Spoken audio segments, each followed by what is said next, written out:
Clovis, roi des Francs, est l'une des figures les plus importantes de l'histoire de France et de l'Europe occidentale. Voici un résumé de sa vie et de ses réalisations. Naissance et origine. Clovis est né vers 466.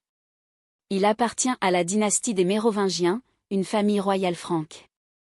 Son père, Childéric Ier, est roi des Francs saliens, un peuple germanique établi dans le nord de la Gaule. À la mort de Childéric en 481 ou 482, Clovis, âgé d'environ 15 ans, lui succède.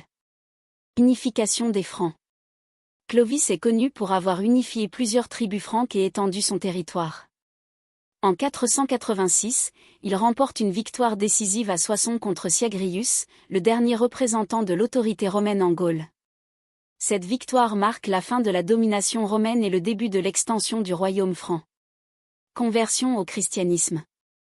L'un des événements les plus marquants de la vie de Clovis est sa conversion au christianisme.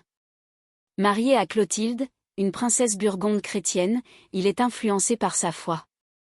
Selon la tradition, il se convertit après avoir invoqué le dieu chrétien pour remporter une bataille contre les Alamans à Tolbiac vers 496. Après sa victoire, il se fait baptiser à Reims par l'évêque Saint-Rémy. Ce baptême marque le début de l'alliance entre la monarchie franque et l'Église catholique. Expansion du royaume. Clovis mène plusieurs campagnes militaires pour agrandir son royaume. Il soumet les Burgondes, les Alamans et les Visigoths, devenant ainsi le maître de la majeure partie de la Gaule. En 507, il bat les Visigoths à la bataille de Vouillé, ce qui lui permet de contrôler le sud-ouest de la Gaule. Réforme et lois. Clovis joue également un rôle dans la codification des lois.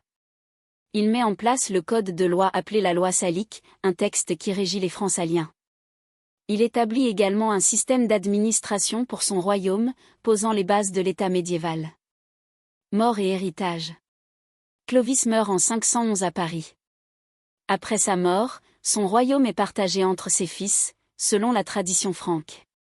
Cependant, il est resté dans l'histoire comme le fondateur de la monarchie française. Sa conversion au christianisme et son rôle dans l'unification des Francs ont eu un impact durable sur l'histoire de la France et de l'Europe. Clovis est souvent considéré comme le premier roi de France, bien que le titre officiel ne soit apparu que bien plus tard. Sa figure incarne la naissance de la France chrétienne et unifiée.